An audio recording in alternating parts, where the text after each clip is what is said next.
संत महिमा वर्णो किती निर्जीव चालविली भिंती जड मूड उद्धरिले रेड्या मुखी वेद बोलविले संत महिमा वर्णो किती निर्जीव चालविली भिंती म्हणे नामयाचा नारा नमन माझे ज्ञानेश्वरा संत महिमा वर्णो किती निर्जीव चालविली भिंती विठ्ठल विठ्ठल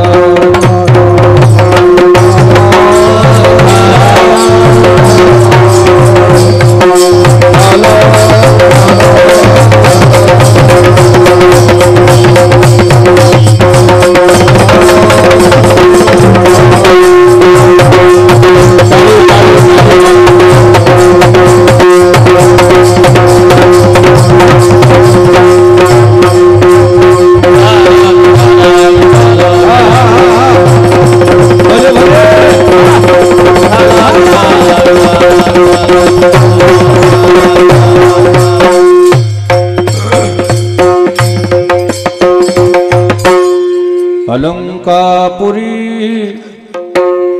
रम्य सिंहासनस्थं पदांभोज तेजस्पुरी दिक्प्रदेशं विधिन्द्रादि देवै सदा स्तूयमानो समाधिस्थ मूर्त्यो भजे ज्ञानदेवं ओम नमो ज्ञानेश्वराय ओम नमो ज्ञानेश्वराय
ज्ञानेश्वरा करुणा करा दयाळा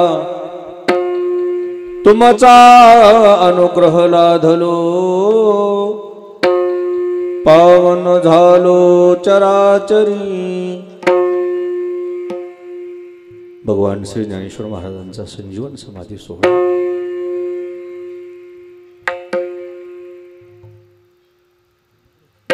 या पर्व काळावर आचार्य महामंडलेश्वर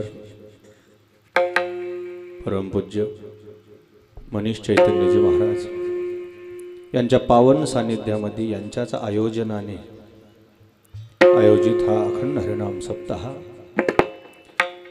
तुलसी रामकथा ज्ञानयज्ञ रामकथा प्रवक्ते विदर्भ रत्न हरिभक्तिपरायण संजय महाराज पाचपोर यांच्या रसाळ ओजस्वी वाणीतून आपण कथा रसपान करत आहात। या अनुषंगाने उपस्थित सर्व आदरणीय महाराज मंडळी, श्रोते मंडळी, भजनी मंडळी, गुणीजन मंडळी, माता भगिनी, नवयुवक, छोटे छोटे बालक, सर्व संत महंत साधक, आपण सर्व ज्ञानवंतांच्या समोर सद्गुरू मोतीराम महाराजांच्या, मोठ्या महाराजांच्या आशीर्वादाने, पूजनीय दिव्यानंदजी महाराज यांच्या आशीर्वादाने भगवान श्री ज्ञानेश्वर महाराजांची सेवा करण्याचा प्रयत्न आहे. विठाला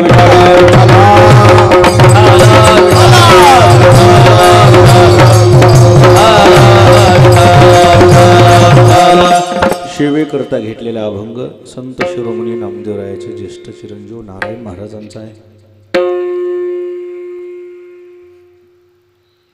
प्रत्येक अभंग काहीतरी भूमिका घेऊन जन्माला येत असतो, काहीतरी त्याच्या पाठीमागं पार्श्वभूमिका असते, काही स्थळ असतात, काही प्रसंग असतात. हा जो नामदेवरायांच्या चिरंजीवाचा अभंग आहे, नारायण महाराजाचा, हा समाधी प्रसंगाचाच अभंग आहे.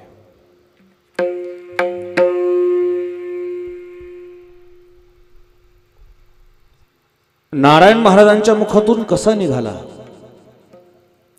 तो संकल्प संत शिरोमणी नामदेवरायाचा आहे, पण कर्ता परमात्मा आहे.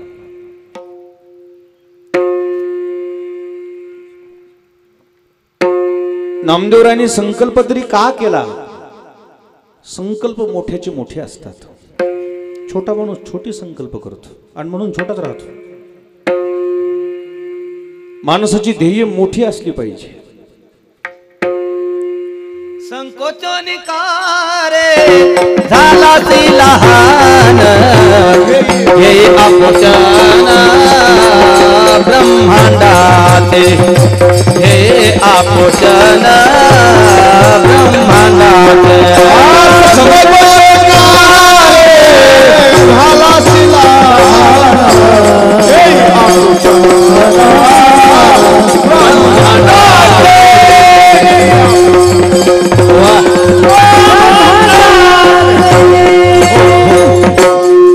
संकोचनिकार झाला से लहान,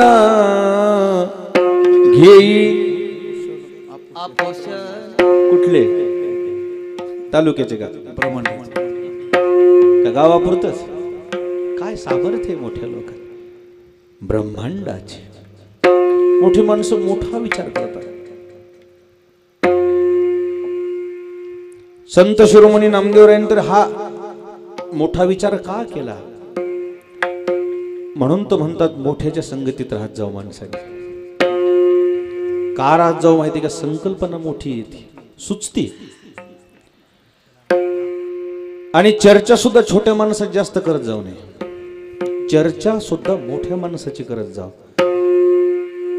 मी तर म्हणतो मोठ्या माणसाची चर्चा जरी केली ना, माणूस मोठा व्हायला वेळ लागत नाही. लय छोट्या माणसाला मोठं करीत जाऊ नये. आणि लय छोटा माणूस आहे त्याची चर्चा करणं म्हणजे त्याला आपण मोठं केल्यासारखं. त्याची चर्चा न करणं म्हणजे हळूहळू हळूहळू त्यानं काय होणं. बस चर्चा मोठी असली पाहिजे. पंढरपूरच्या वाळवंटामध्ये एके दिवशी संत महंत ऋषी मुनीची बैठक बसली आणि चर्चेचा विषय निघाला वाल्मिक ऋषी. कोणाचा विचार नाही, कोणाचा विषय निघाला? वाल्मिक ऋषीच्या बाबतीमध्ये चर्चा निघाली. मोठ्या माणसाच्या चर्चा मोठ्या असतात. चर्चेतून काहीतरी निष्पन्न होते. छोट माणूस काय नाही, त्याच्या चर्चेतून काही निष्पन्न होत नाही. त्याच्या चर्चेतून झालेच तर फक्त दोषच निघत जन्माला येतील, दुसरं काय होणार नाही. मोठी माणसं चर्चा जरी करू लागली ना, त्यातून काहीतरी निष्पन्न होते, काहीतरी समाजाचं भलं होते. छोटी माणसं चर्चा करतात ना, भलं तर काही होत नाही, पाप होते, एवढंच आहे.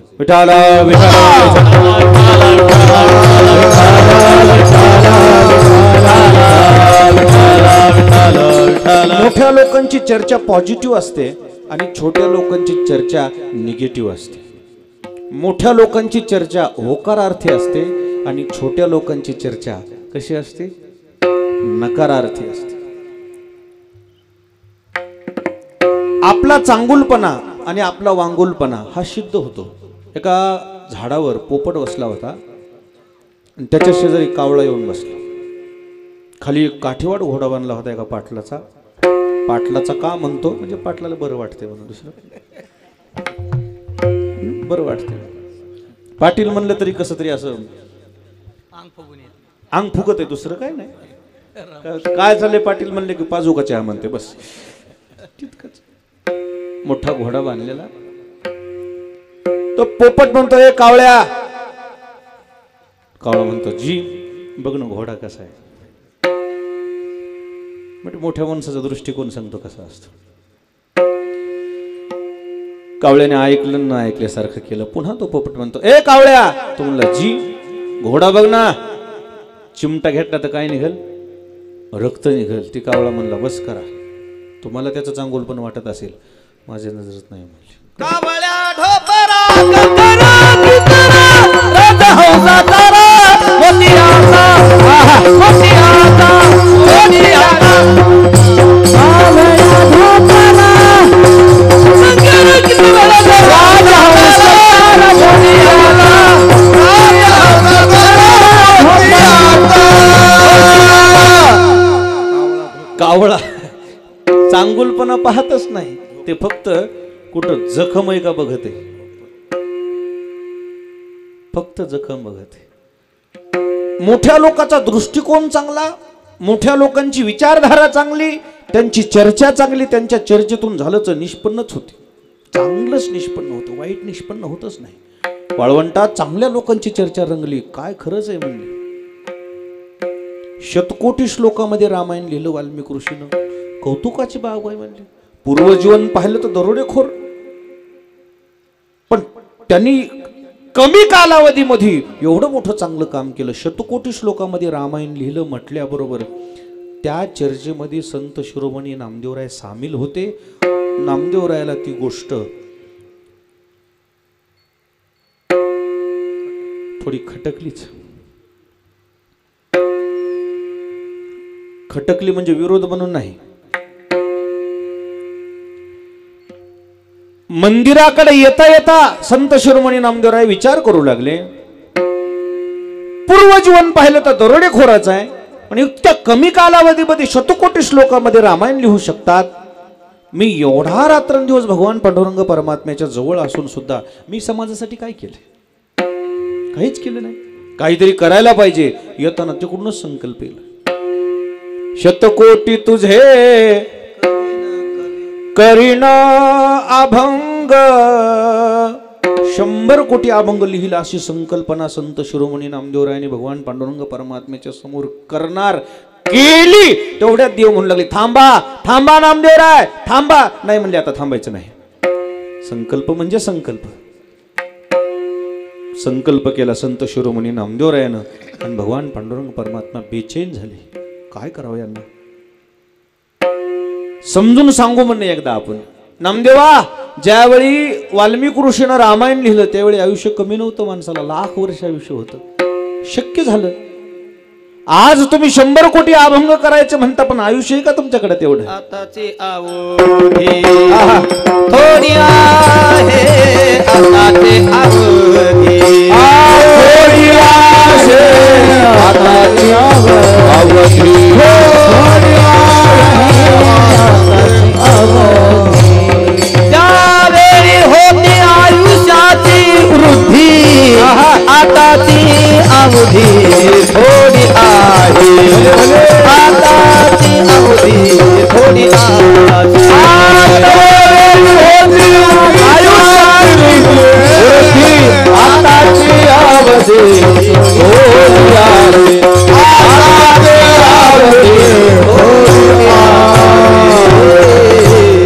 त्यावेळी होती आयुष्याची वृद्धी, आताची अवधी थोडी असे. नामदेवा, वाल्मिकी ऋषीला आयुष्य जास्त होतं, रामायण लिहिणं शक्य झालं. तुम्हाला आयुष्य किती आहे? कसं काय इतकं शक्य आहेत अभंग? असं म्हणल्यावर नामदेवराय म्हणले अप्पा देवा, आता ते मला काही माहित नाही. नामा म्हणे आता न होता संपूर्ण, जिव्हा उतरीना तुझ पुढे. आता जर माझे अभंग पूर्ण नाही झाले ना देवा, जीभ कापून टाकीन म्हणले मी तुमच्या पुढे. देव विटेवरून खाली उतरले, वाळवंटामध्ये इकडं तिकडं फिरू लागले असे देव. कारण विचारातलं माणूस एक तर डोळे लावून बसतंय, नाही तर उगच गॅलरी तिकडून तिकडे फिरतय. विठाला विचार करण्याच्या दोन पद्धती आहेत, एक डोळा लावून आणि दुसरं फिरत. माणसंच म्हणते तुम्ही बोलणं काय नाही, काय विचारात आहेत का काय नाही. देव बेचैन आहेत. देवाला तेवढ्यात लक्षात आलं, आता आपल्याला अशा काळामध्ये फक्त सरस्वतीची मदत होऊ शकते म्हणली. देवाने हाक मारली, सरस्वती माता जवळ आली. प्रभू काय आज्ञा आहे? काय नाही म्हणले सरस्वती, काम कराल का एक? काय? भीमा तिरी सांगे शारदेशी हरी बैस जिव्हे वारी नामयाचा. हे सरस्वती, माझ्या नामदेवरायाकडून अभंग लिहून घेतली. फार मोठा संकल्प आहे. एकट्या नामदेवरायाला ती संकल्पना पूर्ण करत असताना जड जाईल, कठीण होईल, म्हणून घरामध्ये 14 माणसं होते. 14चे 14 माणसाला अभंग लिहिण्याची मती परमात्म्याने प्रदान केली. त्यामध्ये संत शिरोमणी नामदेवराय आहेत. आणि 15वी अभंग लिहिण्यासाठी एक पुरवणी असती का नाही पेपरला? पेपरला काय असते? सप्लिमेंट काय असते? पुरवणी असते ना, तशी परभणी जिल्ह्यानं पहिल्यापासून पुरवणी लावलेली आहे. जिल्ह्याला कशाचा मान भेटलाय? पुरवणीचा. संत श्रेष्ठ नामदेवरायाच्या पेपरमध्ये पुरवणी म्हणून या परभणी जिल्ह्याच्या गंगाखेडच्या जनाबाईने केली. विठाला विठाला 15 माणसांनी अभंग लिहिणे सुरू केले. त्या 15 माणसाच्या 96 कोटी अभंग लिहिणं झालं. 96 कोटी झाल्यानंतर अवतार संपवले सर्वांनी. अवतार संपत असताना देवाला विचार पडला, राहिलेली अभंग कोणी करायची? आणि मग उरली ती शेवटी लावी तुका. म्हणून संत शिरोमणी नामदेवरायाच्या संकल्पनेमध्ये सहभाग म्हणून संत शिरोमणी नामदेवरायाचे चिरंजीव नारायण महाराजांनी या अभंगामध्ये योगदान दिले. हा अभंग निर्माण कुठं झाला? आता आपण तिकडे वाटचाल करू. भजन करा. विठाला विठाला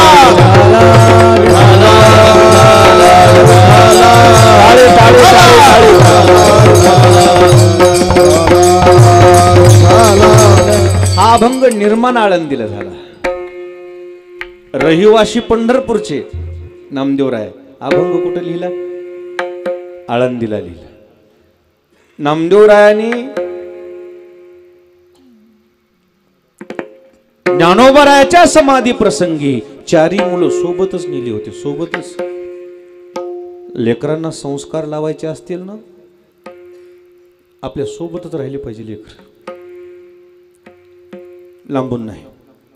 आणि आपल्या कृतीतून ते शिकले पाहिजे. तुम्हाला लेकरं दुरुस्त व्हावे असे वाटतात, पण आपली कृती लेकरांनी अनुकरण करण्यासारखी नाही ना. आपण बिड्याचे कट्टे वडता, मग आपले लेकरही म्हणतात माझ्या वडिलाची वडील मंजूर बिडी वडीत होते म्हणजे तुम्ही मी सिगरेट वडीत असतो. मला परंपरा आहे पहिल्यापासून. लेकरं शिकतात, अनुकरणीय असतात. लहान मुलं अनुकरण करतात. तुम्ही जर मोबाईलवर बोलत असले ना, थोडं बारकाईने लक्ष द्या लेकराकडे. लेकराच्या हातात मोबाईल नसते, नुसते हातालाच म्हणते हॅलो, हातच करते हॅलो. का बघताय ते तुमच्याकडे, तुमच्या पावलाकडं बारकाईने लक्ष असतं लेकरांचं. तुम्हाला वाटतं याला काय कळायलंय? त्याला सगळं कळतंय. आजपासूनच कळत नाही, त्याला 4 महिन्याचा गर्भ होते ना, तेव्हापासून त्यांना ज्ञान दिले परमात्मा. सत्वर उच्चार प्रल्हादी बिंबला. 4 महिन्याचा गर्भ झाला की त्याच्यामध्ये चेतना येत असते. त्याला तेव्हापासून कळते बरं तुमचं भांडण झाले सासू सुनाचं. जे लेकरं जास्त भांडकुदळ आहेत ना, त्या लेकराची काही चूक नाही. 100% ही पोटात असताना सासूला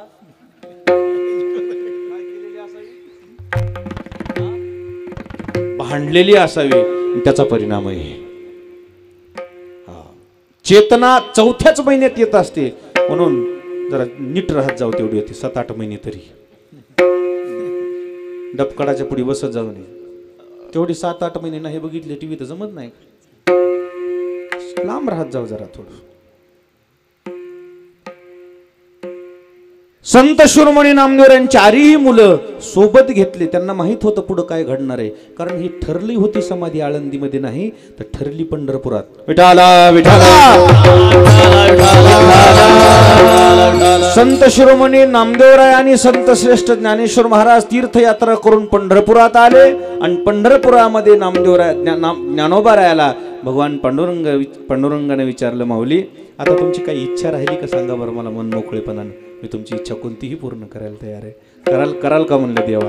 हो, काय नको म्हणले, आता कोणतीच इच्छा राहिली नाही, फक्त इथं तुमच्या महाद्वारात मला समाधी द्या.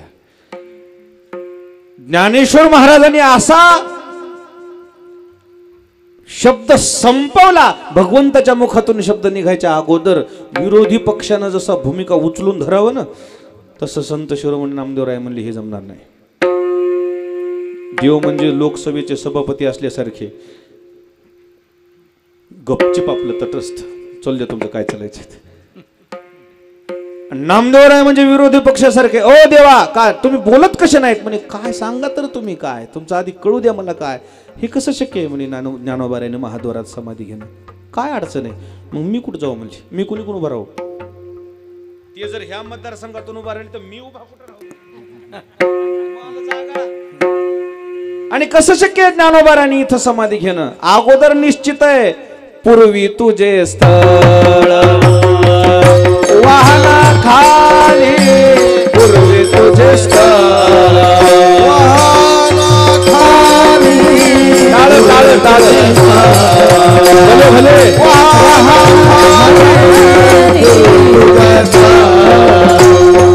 अष्टोत्तर सेवेला समाधी निश्चळ, तुझे स्थळ वाहना खाली,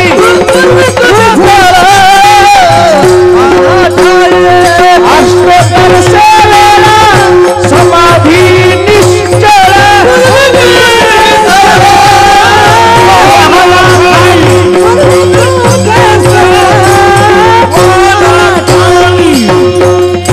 अष्टोत्तर सेवेला समाधी निश्चळ, पूर्वी तुझे स्थळ वाहना खाली. नामदेवराय म्हणाले, देवा माऊलीला इथं समाधी कशी घेता येईल. माऊलींच्या समाधीचं स्थळ अगोदरच निश्चित आहे. कुठं निश्चित आहे. अलंकापूर, आनंदवन आहे ते. अलंकापूर म्हणजे कोणतं वन आहे. सत्ययुगामध्ये त्याला आनंदवन म्हणत होते. पहिलंच आहे म्हणजे निश्चित. कारण ज्ञानोबाराय समाधी घ्यायच्या अगोदर भगवान शंकराने साष्टांग दंडवत घातलाय त्या जमिनीला. पार्वती माता भगवान शंकर जात असताना गडबडा जमिनीवर लोळू लागले भगवान शंकर. पार्वती मातेला वाटलं आपल्या मालकाला जरा वल्ली घ्यायची सवय आहे. वल्ली कळती का. वल्ली जास्त झाली का काय म्हणावं, कस काय लोळायले. जरा नशा येते ना. असू द्या म्हणजे नशा उतरल. बऱ्याच वेळ बसल्यावर ती नशा काय उतरायला तयार नाही. डोळ्यातल्या धारा महादेवाच्या गडबडा जमिनीवर लोळायला लागले. पार्वती माता जवळ आल्या. प्रभू काय भानगड आहे, काय झालंय तुम्हाला. तुला खरं सांगू का पार्वती म्हणे, वेडा नाही मी. मग फार मोठा वैष्णव इथं समाधी घेणार आहे. फार मोठ्या वैष्णवाची समाधी जागा आहे म्हणजे ही. आणि म्हणून इथं मी लोळतोय, साष्टांग दंडवत घालतोय. शिवपीठ हे जुनाट, ज्ञानाबाई तेथे बोगोटा. अगोदर निश्चित झालेली जागा आहे. विठाला विठाला. आणि मग नामदेवरायांनी ज्यावेळी भगवंताची ज्ञानोबारायाची संपूर्ण ती स्थिती देवाच्या समोर मांडली. देव म्हणले, ज्ञानोबाराय खरंच आहे नामदेवाचं म्हणे. का तुम्हाला इथं समाधी घेता येत नाही म्हणे. मग तुमचं तिथंच स्थळ निश्चित केलेलं आहे. ज्ञानोबारायाचे डोळे डबडब पाण्यानं भरले. जायला काय नाही म्हणले देवा, पण खरं सांगू मला तुमच्यापासून दूर जाणं शक्य नाही हो. आणि त्यावेळी मग ज्ञानोबारायाचा हात पांडुरंगाने हातात घेतला असावा आणि वचन दिलं असावं, माऊली दरवर्षी मी तुमच्या भेटीला येईल. विठाला विठाला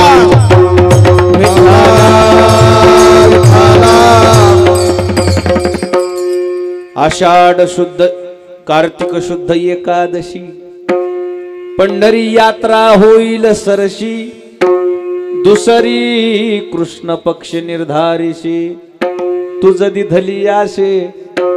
माऊली कार्तिक शुद्ध एकादश पंढरपुरात होईल आणि कार्तिकी वद्य एकादश मी कोणाला दिली? तुम्हाला दिली. कार्तिक वद्य एकादशी म्हणजे ज्ञानोबारायाच्या समाधी सोहळ्याचा प्रसंग आहे. तो काळ आहे, देवानं यावं त्याला कार्तिकी यात्रा म्हणतात. आणि ज्ञानोबाराय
देव पंढरपूरला आले, आळंदीला आले, एकटे आले नाहीत. संपूर्ण ऋषी मुनी सिद्ध साधक साधू संत संपूर्ण आले. विमानाची दाटी पुष्पांचा वर्षाव स्वर्गाहून देवा करिताती. सबंध देव देवी देवता ऋषी मुनी गण गंधर्व साधू संत महंत आळंदीमध्ये दाखल झाले. 3 दिवसाचा उत्सव केला. दशमी, एकादश आणि द्वादश. त्रयोदशीला समाधी घ्यायचं ठरलं. देव समाधी द्यायला होते. देव मोठी माणसं फारच मोठे असतात. किती कौतुकाची गोष्ट आहे. देवाच्या हातानं गुरुच्या हातानं समाधी घेतली बघा. विठाला विठाला विठाला विठाला विठाला. देव निवृत्तीयाने धरिले दोन्ही कर. देव निवृत्तीयाने धरिले दोन्ही कर.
दुसऱ्या हाताला निवृत्तीनाथानं धरलं.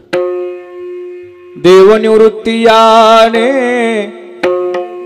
धरिले दोन्ही कर, जातो ज्ञानेश्वरा बैसावया. 3.5 पाऊले टाकिले निश्चळ, समाधीकडे निघाली माऊली. त्यावेळेस आळंदीची स्थिती जर जाऊन पाहिला ना तुम्ही, एक काळ आळंदीनं इतका त्रास दिला आणि दुसरा काळ आळंदीच्या लक्षात आलं साधू संत दुसरी स्थिती सांगणार आहे. पण एक काळ जर आळंदीचा पाहिला ना, या 4 भावंडासाठी फार वाईट होता. फार कल्पना करू शकत नाहीत आपण. कल्पना इतका वाईट होता, इतका. कोरांना मागण्यासाठी जरी गेले ज्ञानोबाराय, काही चांगली लोकही गावात असतात, त्यांनी द्यावं. पण कोरांना घेऊन ज्ञानोबाराय जर परत निघाले तर विसोबा सावकारानं घोड्यावर बसल्या बसल्या खेटरा सगट त्या माधुकरीच्या फडक्याला ताटाला लाथ मारावं आणि ते पीठ सांडून द्यावं. सांडलेलं पीठ भरून घेता येत नाही, पण त्याच माधुकरीच्या झोळीमध्ये एका भाकरीपुरतं पीठ राहिलं होतं. तेवढंच घेऊन ज्ञानोबाराय पुन्हा सिद्धबेटाकडे वाटचाल करतायत. मुक्ताईच्या लक्षात आलं काहीतरी झाले रस्त्यात. एकच भाकर केली या भावंडानं, एकच. त्याच्या 4 चतकोरा केल्या आणि 4 चतकोरा 4 भावंडाच्या ताटात वाढल्यावर या विसोबा सावकाराला वाटलं हे खातीत कधी काय लेकर बघावं तरी एकदा. म्हणजे जखमीवर मीठ चोळणारी काही लोक असतात. दिसल्याबरोबर ज्ञानोबारायचं मोठेपण सांगतो तुम्हाला. एका शब्दात ती चतकोर हातात भाकर घेतली. ज्ञानोबारायला प्रश्न पडला काय बोलावं. ज्ञानोबाराय म्हणले या विसोबा सावकार या, तुम्ही आज आमच्याकडे अतिथी आहात, ही एवढी चतकोर भाकर खा. काय मोठं मन असेल. ज्यानं सांडून दिले सबंध कोरांना, त्याला सुद्धा माझ्या ताटातली चतकोर तुम्ही खा, अतिथी कसा उपवासी ठेवू हे आम्हाला शास्त्र सांगते. विनमुख गेली या अतिथी, घेऊन जाय सुकृताची संपत्ती. हे पा एवढी ही चतकोर खा. काय विचार असेल ज्ञानोबारायचे. एक काळ या आळंदीकरांनी ज्ञानोबाराय, निवृत्तीनाथ, सोपानदेव, मुक्ताबाई यांच्यावर एवढा अत्याचार केला, आपण सहन करू शकत नाहीत, ऐकू शकत नाहीत. विठाला विठाला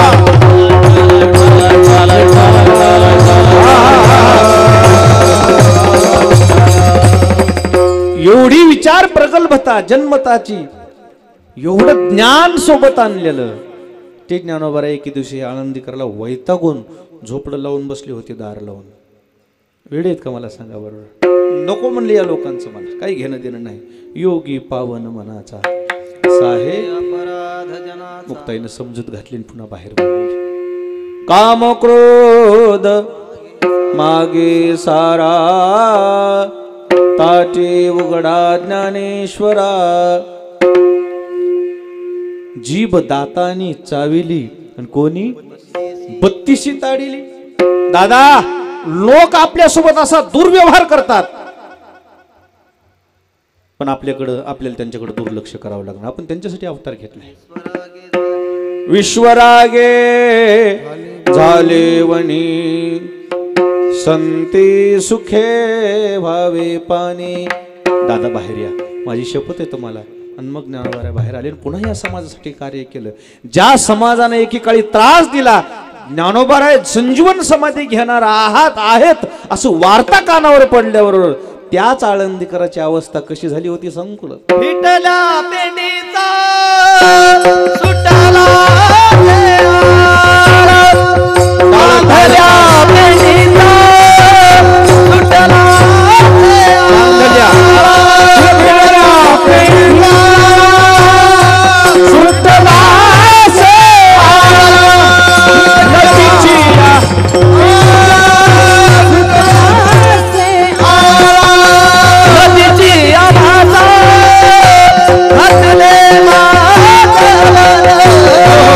नदीची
ज्या आळंदीकरांनी अन्याय केला तेच आळंदीकर तळमळू लागले. नदीची या मासा घातले माझवन तैश जनवन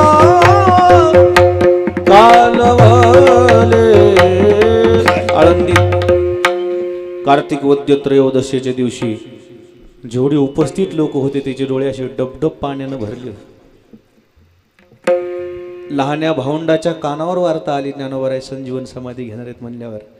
सोपानदेव मुक्ताबाई छोटी चिमुकले गडबडा जमिनीवर लोळू लागली. दोघं भावंड नामदेवराय समजूत घालू लागले. समजूत घालता घालता नामदेवरायच्या लक्षात आलं नाही. नामा हो तसे खे दक्षिण ज्ञानदेवा कारणे. रडणाऱ्याची डोळे पुसण्याकरता गेलेले नामदेवराय स्वतःच रडू लागले. ही संबंध माणसं या शोक सागरात बुडालेले असताना कधीच वृत्तीवर न येणारे निवृत्तीनाथ महाराज त्यांची काय अवस्था झाली होती माहित आहे. डबडब डोळे पाण्यानं भरले आणि निवृत्तीनाथ महाराज जमिनीवर पडले. निवृत्तीनाथ महाराज जमिनीवर पडलेले आणि ती रडणारी अवस्था नामदेवरायन पाहिल्यावर नामदेवराय पळतच पांडुरंगाकडे गेले आणि नामदेवराय देवाला सांगितले, देवा आता पर्वतालाच आग लागली. नामा म्हणे आता पेटला हुताशन करा समाधान निवृत्तीचे. देव जवळ गेले. निवृत्तीनाथा तुम्हाला बरं दिसते काय? तसं नाही म्हणे, पण तुम्हाला खरं सांगू का देवा, माझ्या मायबापानं आत्महत्या केली ना तेव्हा मला काय वाटलं नव्हतं म्हणजे. पण हे जे माझं चित्र समोर दिसते माझ्या डोळ्यासमोर, माय बापे आम्हा त्यजियले जेव्हा, झोपीत टाकून माझ्या मायबापानं इंद्रायणीत आत्महत्या केली ना आमच्या सुखासाठी, त्या दिवशीपासून आमची माये हीच आमचा बापही हीच. विठाला विठाला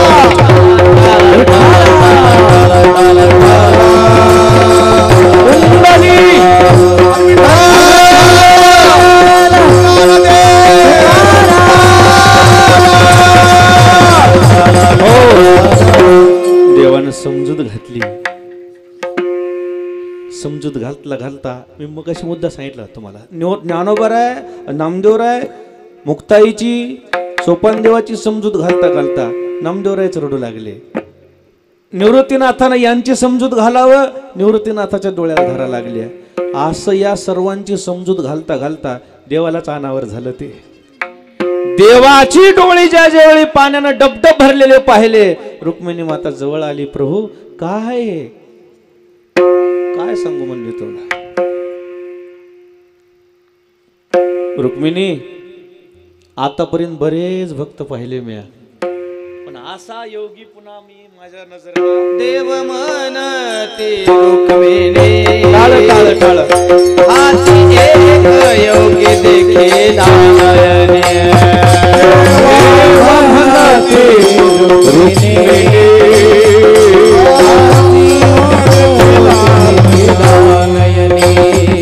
देव म्हणते रुक्मिणी हाती एक योगी देखे नयने. देव म्हणते रुक्मिणी हाती एक योगी देखे नयने. ज्ञान संदीवानी ज्ञान त्रिलोक्यासी धन्य धन्य धरात्री. भले भले दोयासी तुझे न्याय धन्य धन्य धरात्री.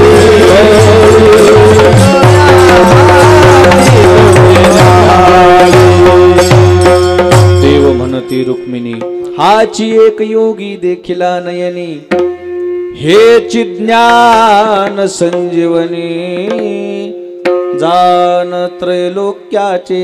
देवानं सुद्धा ज्ञानोबरायाची स्तुती ज्यावेळी रुक्मिणी मातेच्या मुखातून रुक्मिणी मातेच्या समोर गायली ना, ज्ञानोबराय किती महान आहे. बोलता बोलता देव बोलून गेले. काय माया असेल म्हणले असं पुत्ररत्न प्रसवती, काय माता असेल म्हणे धन्य धन्य जयाची खुशी ज्ञानदेव जन्मले. असं रत्न ज्या मातेच्या पोटी जन्माला आले त्या आई वडिलाला धन्यवाद आहे, मातेला धन्यवाद आहे. असा करता करता बराच वेळ झाल्यानंतर सबंध जनसमुदाय तिथं कान्होबा पाठकासारखे महापुरुषाचं कीर्तन सुरू. हे आता सबंध लोक या शोक सागरात बुडालेले असताना काही ऋषी मुनी पुढे आले म्हणे आता किती वेळ चालणार आहे तुमचं, किती वेळ चालणार आहे, वेळ निघून जाईल, मुहूर्त निघून जाईल, 12 वाजताचं मुहूर्त आहे. आणि मग ज्ञानोबारायानं सबंध जगाचा निरोप घेतला. 3 वेळच हात जोडले ज्ञानोबारायाने, 3 वेळे भीमरूप काय भीममुद्रा डोळा निरंजनी मैदान. त्यावेळी ज्ञानोबारायाने असे 3 वेळी हात जोडले, ज्ञानेश्वरी समोर ठेवली, ज्ञानेश्वरी समोर ठेवली. झाला पा एकांत ज्ञानोबाचा. देवानं शिळा लावून घेतली.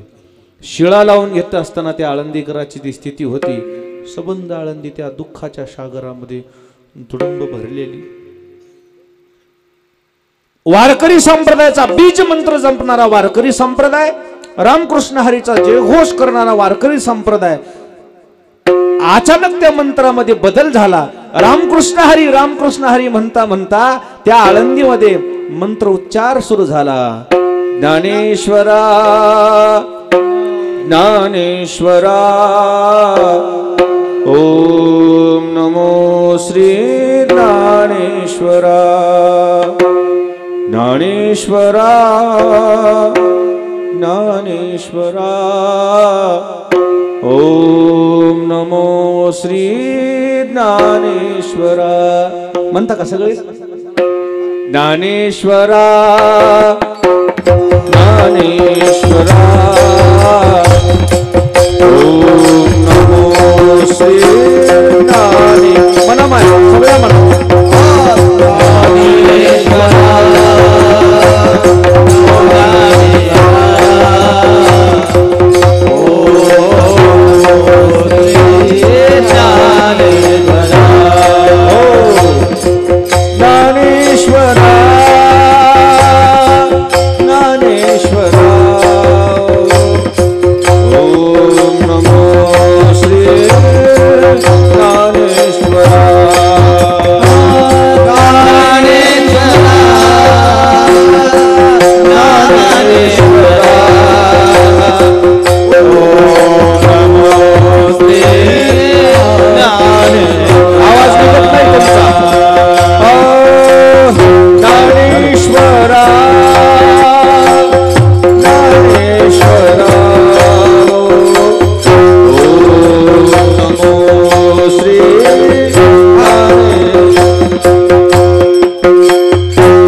ज्ञानेश्वरा ज्ञानेश्वरा ओम नमो श्री ज्ञानेश्वरा.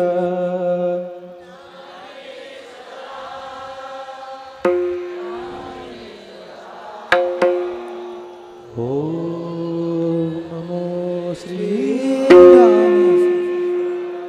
वारकरी संप्रदाय बीज मंत्र रामकृष्ण हरी जपत असताना ज्ञानोबारायाचा जयघोष झाल्यानंतर काही तज्ञ माणसं, काही जाणकार माणसं नामदेवरायाच्या चिरंजीवाजवळ गेले, नारायण महाराजाच्या. ओ नारायण महाराज म्हणले जी काय चालू आहे. म्हणजे काय झालं. रामकृष्ण हरी बीज मंत्र असताना हे नवं काय सुरू केलं.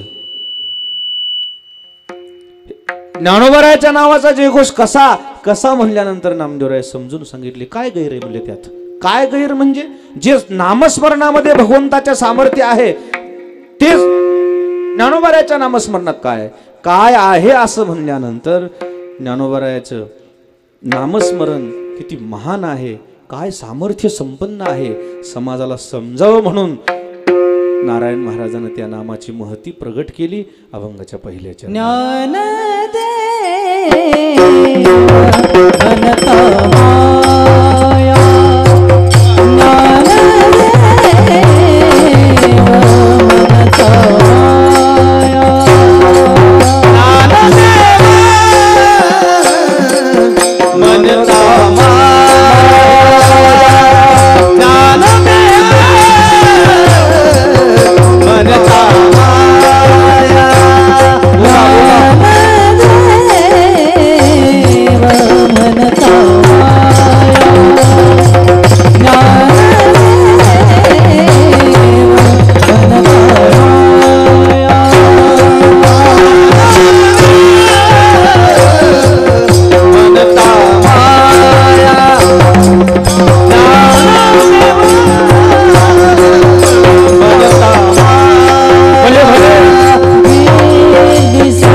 ज्ञानोबरायाच्या नावाचं सामर्थ्य समाजासमोर प्रगट केलं. ज्ञानदेव म्हणता माया गेली समोळ विलया, जो जयघोष देवाच्या नामस्मरणाचा करावा तोच जयघोष वारकरी संप्रदायानं महात्म्याच्या नामस्मरणाचा केला.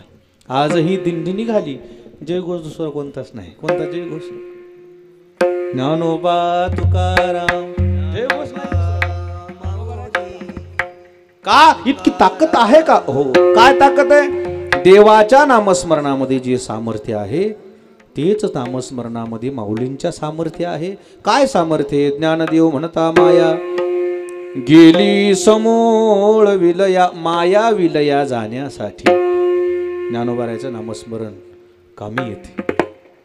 माया विलया भानगड तरी का आहे? तुम्ही बसलेली माणसं म्हणतील सगळं माहित आहे फक्त, पण आता कसं आहे सगळेच अडकले म्हणून बोलावं कोण असं आहे.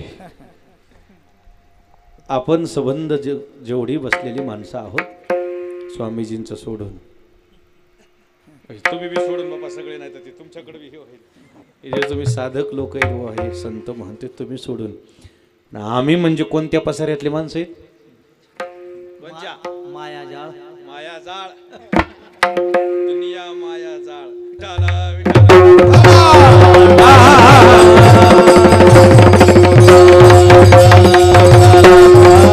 या मायेनं आपल्याला असं गोवून टाकले. विषय विषयाचा पडिपाडू,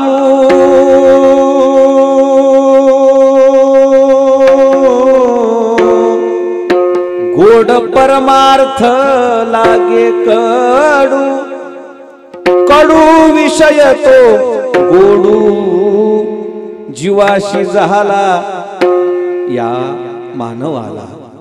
परमार्थाकडं प्रवृत्त न होऊ देणारी तिचं नाव माया. कीर्तनाला निघाल्या निघाल्या जी आडवं येते तिला काय म्हणावं? माया. विठाला विठाला हो, परमार्थाकडे प्रवृत्त न होऊ देणार. एखाद्या माणसाला म्हणलं गेल सारी आलते राव तुम्ही वारीला, यंदा नाही आले. कसं महाराज म्हणले लय लचांड महाग. काय त्याच नाव माया. काय महाग आहे आई, काय सांगावं, लय अवघड आहे म्हणजे महाराज.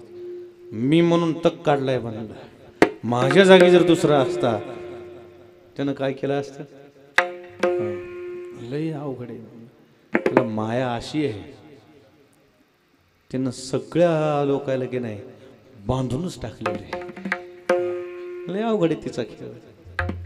म्हणता का काका, सगुण गुण सगुण गुण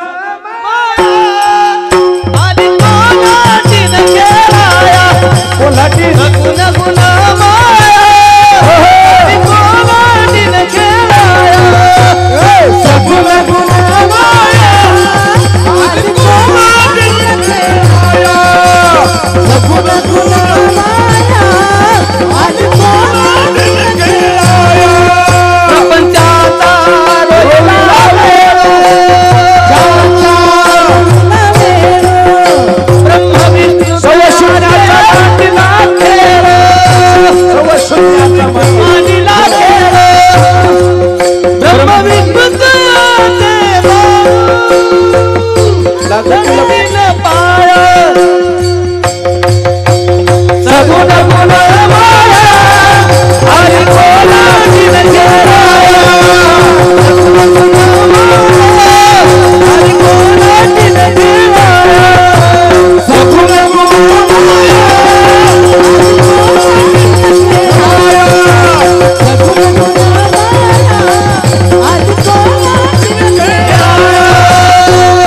सगुण गुण माया आली कोल्हाटीनं खेळा.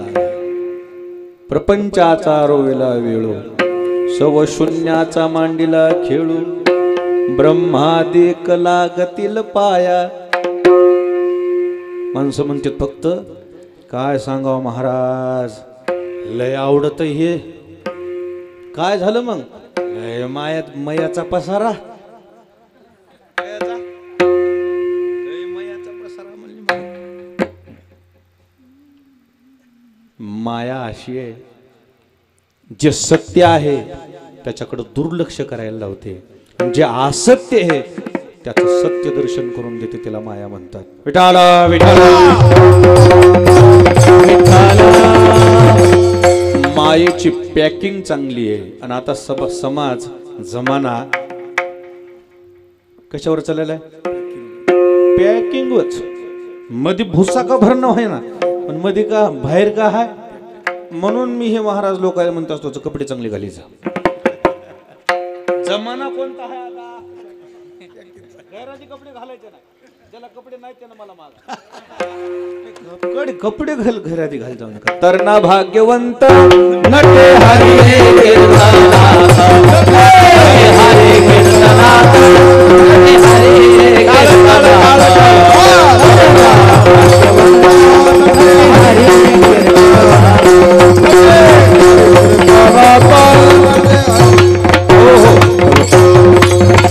चांगले कपडे घातले पाहिजे. तरणा भाग्यवंत नटे हरी कीर्तनात. लोक लग्नात नटायलेत, आपण कीर्तनात नटलं पाहिजे. हे नटण्याचा मोह नाही ना आपल्याला, त्याची काय अडचण. चांगले पाहिजे कपडे. म्हणून मी भाऊ सोबत भांडो एक दिवशी येऊन आश्रमात. म्हणलं भाऊ ती गाडी बदलाव, ती जुनी गाडी होती ना. नाही आपल्याला पसंत नाही म्हणलं, गाडी नंबर 1 घ्या म्हणलं. नका म्हणले. तुम्हाला काय राहील म्हणलं, मी आहे.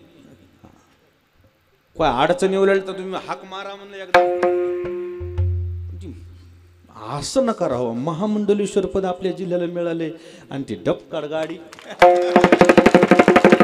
गुरुवार बाजारात शेळ्या चालल्यात म्हणलं तशा गाडीत. न ग बाबा ती गाडी. बघा असे भाऊ हसले, बरं घेऊ म्हणले. आणि मग आता बरं वाटायले. गाडी दिसली ते नाव पाठी वाटली, वाचली, ईदभर छाती फुगती आमची. आणि आम्ही असं का राहू नये, का राहू नये. राहिलं पाहिजे. आपली प्रतिष्ठा, आपल्या संप्रदायाचं वैभव आपण जपलं पाहिजे. चांगले कपडे घातले. आपल्याला लय भारी कपडे नसेल तर काय अडचण नाही, जे आहे ते धुवून घातला पाहिजे. मळकट कपडे घातले नाही पाहिजे.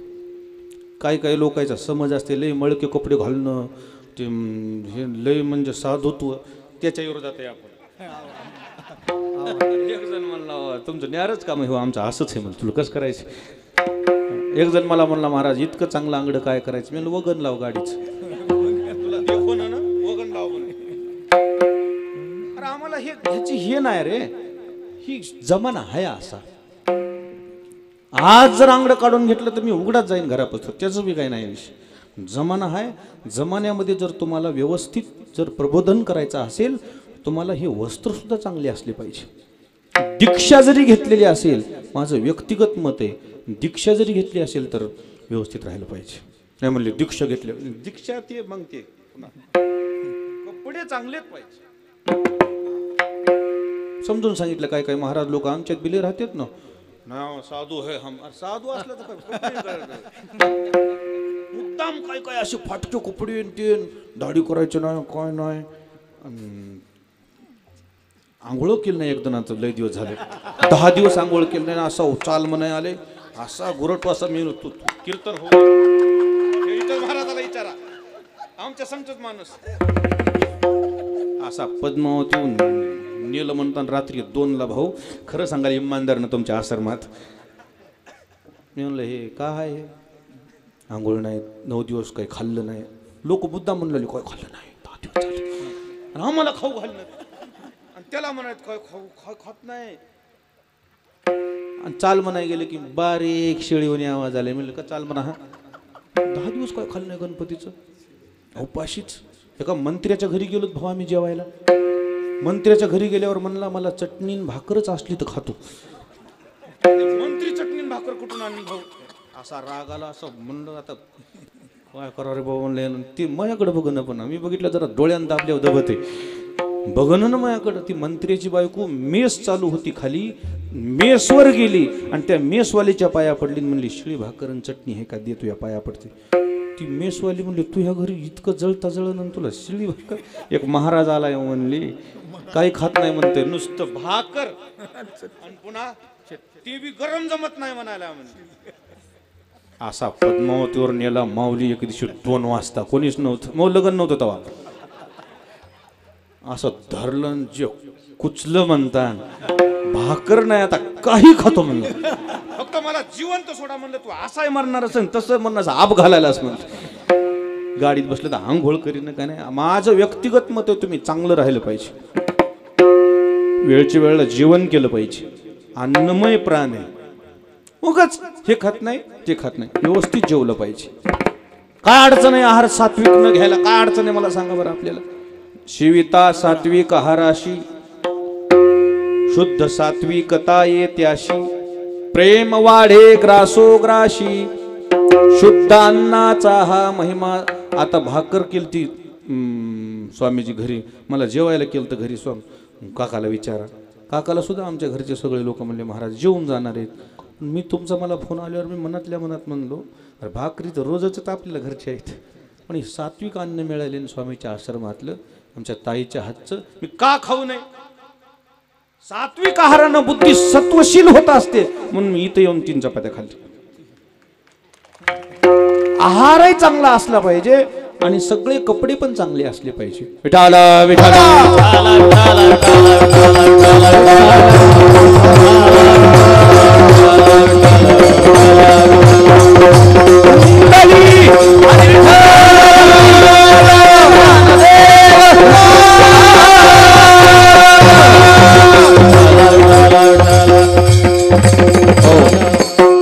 कुठून गेलो काका तिकडे मी इस्लाम गेलो तुमचं ध्यानात नाही काय तुम्हाला वाटायला यावर येणार पॅकिंगचा जमाना चाललो तिकडं. चांगलं चांगलं राहिलंच पाहिजे तू व्यवस्थित राहिलं पाहिजे. फक्त अडकून पडायचं नाही आपल्याला याच्यामध्ये. हे लोक अडकून पडतात आपल्याला अडकून पडायचं नाही.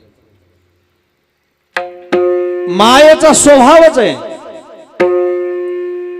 जिये लोकीचा चंद्रक्षय रोगी तेथ उदय होय असता लागी दुःख लेवोनी सुखाचे भागी सळीत जगाते मायेनं काय केले माहितीये का? कपडे बदललेत, कपडे. दुःखानं कपडे सुखाचे घातलेत आणि सुखानं दुःखाचे कपडे घातलेत.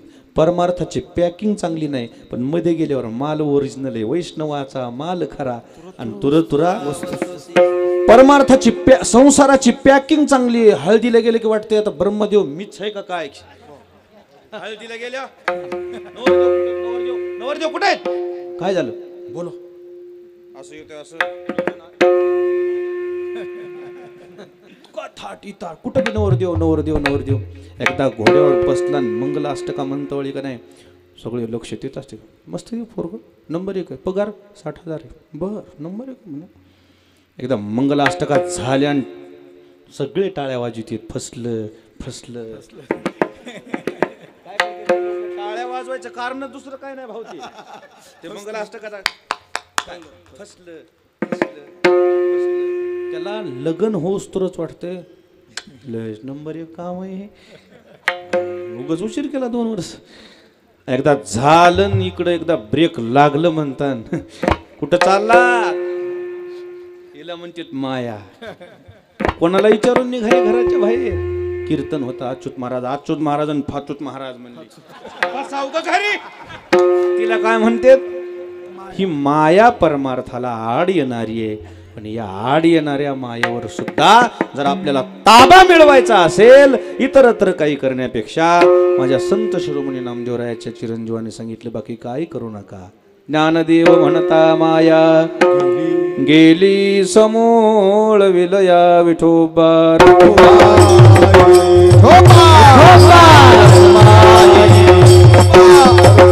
टाळी टाळी टाळी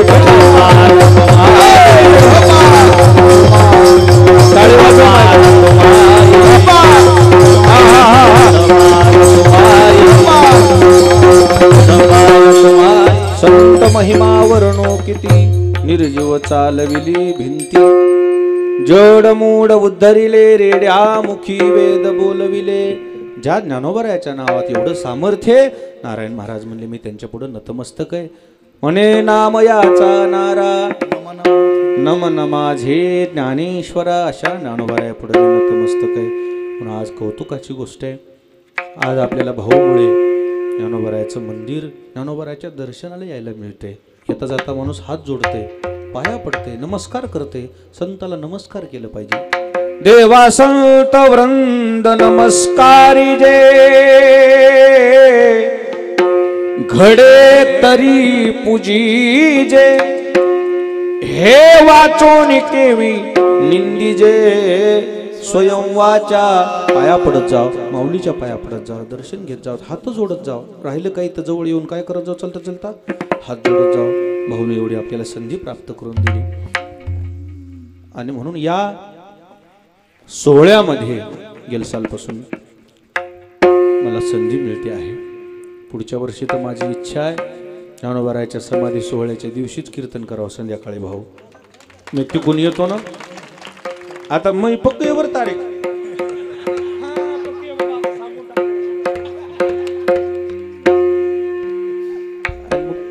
तिकडून आलो 10 ते 12 कीर्तन आळंदीमध्ये समाधी सोहळ्याचं केलं की तिथून 12 निघालं तर गाडी इथे येते 8ला. मस्त कीर्तन 8 ते 10. मला समाधी सोहळ्याचं कीर्तन ती समाधी सोहळ्याचाच प्रसंग येते. योगायोगानं तुम्ही एवढी आम्हाला संधी प्राप्त करून दिली दर्शनाची सगळ्यांना. आज मला वाटते काल कीर्तन झालंच नाही, कथाच झाली आपल्या बाबाजीची. आज पहिलाच दिवस आहे. पहिल्या दिवशी सुद्धा आपण एवढ्या बहुसंख्येनं या ठिकाणी आलात. ही भाऊवरचं प्रेम आहे, ही पावती आहे भाऊच्या प्रेमाची. असंच प्रेम चंद्रसूर्य आहे तोपर्यंत आपल्या हृदयामध्ये विराजमान राहावं आणि आपल्या परमार्थाचा कळस निघावा, आपल्या परमार्थाचा शेवट व्हावं अशी आपण सर्व प्रार्थना करू. थांबू. ज्ञानेश्वर माऊली ज्ञानराज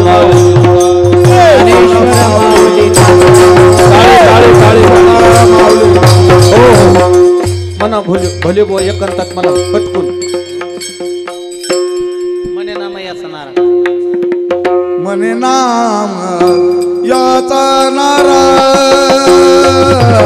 मने नाम याचा नारा.